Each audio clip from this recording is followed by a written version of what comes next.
Here's a question that sounds simple until you actually sit with it. When humanity finally makes contact with something out there, what exactly are we going to be talking to? Most people, when they imagine first contact, picture a biological creature. Something with a body, a face, intentions you could at least attempt to read. Something alive in the way we understand alive to mean.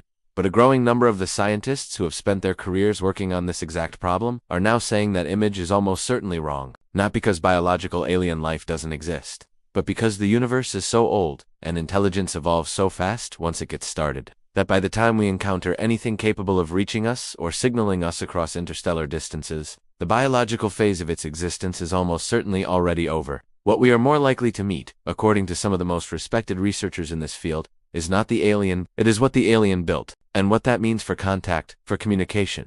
For the entire future of this encounter is something humanity has not seriously prepared for.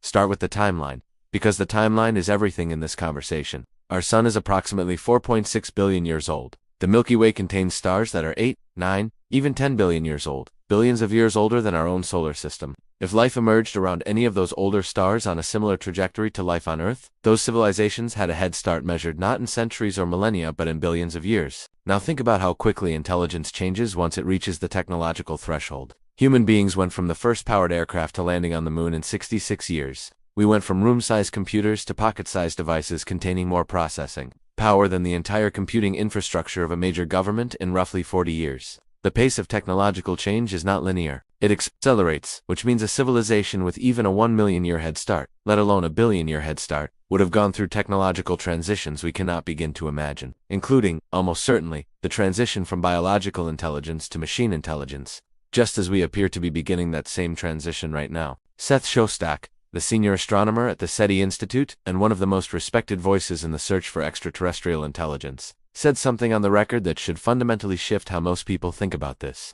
He said his guess is that the aliens are going to be machines, not because biological life cannot exist, but because 100 years from now, the most capable intelligence on this planet will not be biological, it will be a machine. And if that is true for us, in just a century, then any civilization that has been developing for millions or billions of years longer than us has almost certainly already arrived at that destination. The biological phase of their existence, the phase that produced curiosity and ambition and the drive to reach out across the cosmos, was likely brief. What remains, what is still operating, what is still expanding and exploring, and possibly transmitting, is something built rather than born. A paper published in Scientific American made this argument with 3 specific conclusions that are difficult to argue against once you follow the logic. First, any entity revealed by a successful SETI detection will almost certainly not be organic or biological. Second, it will almost certainly not still reside on the surface of the planet where its biological precursors originally lived. And third, we will almost certainly not be able to fathom its motives or intentions. That third point deserves more attention than it usually gets, because it is the one that changes everything about what contact actually means.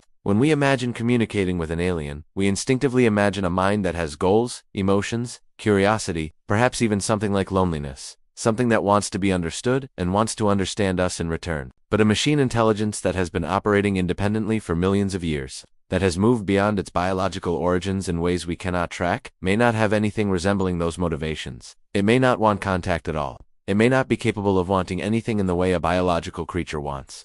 And that gap between what we expect contact to feel like and what it might actually be is one that no one is adequately prepared to navigate. But here is where the conversation gets even more specific and more unsettling, because researchers are now seriously discussing a scenario that almost nobody had considered carefully until very recently. What if the first contact is not between humans and an alien intelligence at all? What if it is between our AI and theirs? Shostak raised this possibility directly, saying he would not be at all surprised if our first encounter came in the form of a eye-to-eye contact. Think about what that would mean.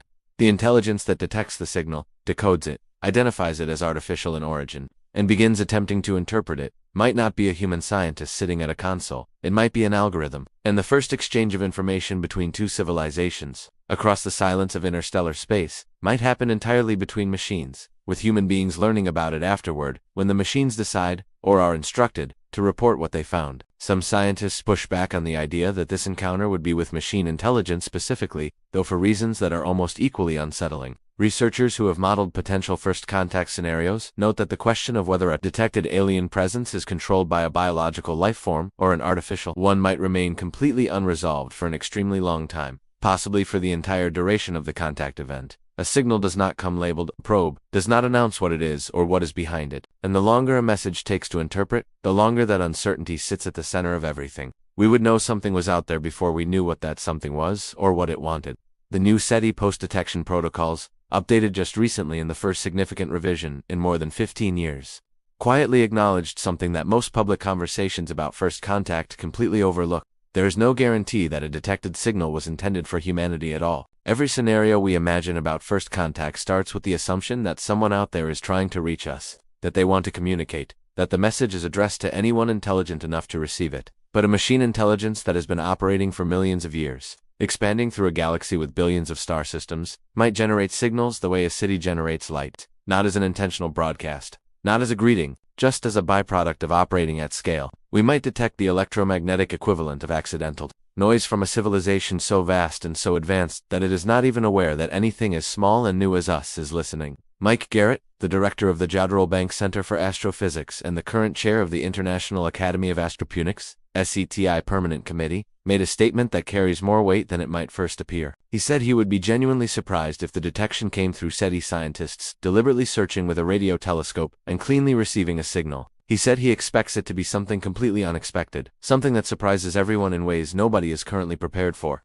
And this from the scientist who helped write the official protocols for how humanity is supposed to respond when contact happens. The person whose job it is to be prepared for this is saying we are probably not prepared for the way it is actually going to happen. Now think about what biological contact would mean, and why some researchers believe that version, while less likely, might actually be the more alarming scenario of the two. A published academic paper made the argument that encountering a biological alien life form would produce significantly greater immediate anxiety than encountering a machine, because the first question any biological presence raises is, what does it want here? A biological alien has needs.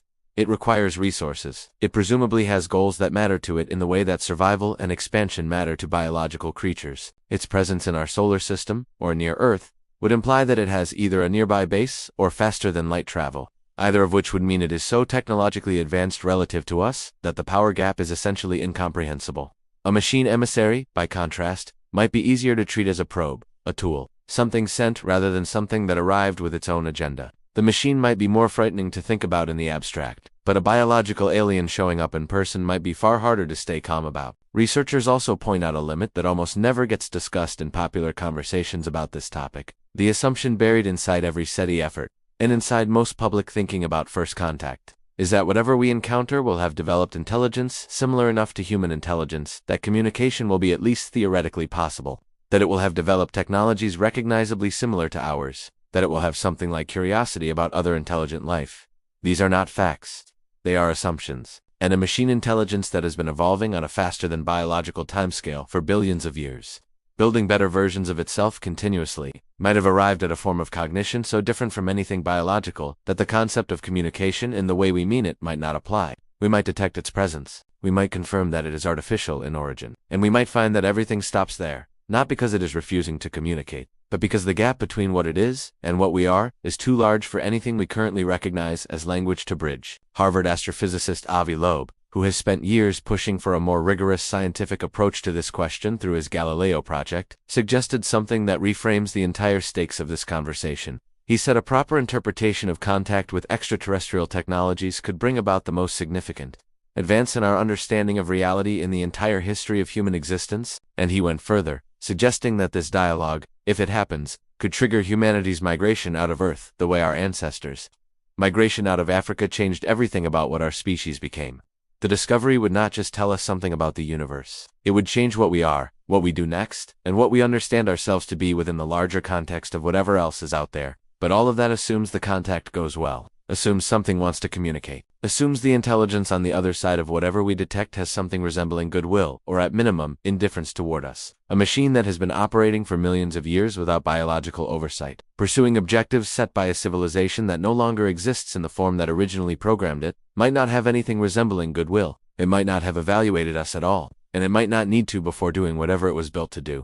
So here is where this entire conversation lands, and it is not a comfortable place. The scientists who spend their lives on this question now broadly agree that the most likely first contact will not match the image most people carry in their heads. No ship landing in a field, no creature stepping out to introduce itself. More likely a signal, more likely decoded partly or entirely by artificial intelligence on our end. more likely originating from, or generated by, a machine rather than a biological mind. And what that machine wants, or whether it is even capable of wanting anything, is a question we will not be able to answer in advance. The universe has been running for 13 billion years. Intelligence, wherever it has emerged, has had vast amounts of time to change into something unrecognizable from its origins. When we finally reach across the silence and something reaches back, the only thing most researchers agree on is this: it will not be what we expected, and we will not be ready for what it actually is.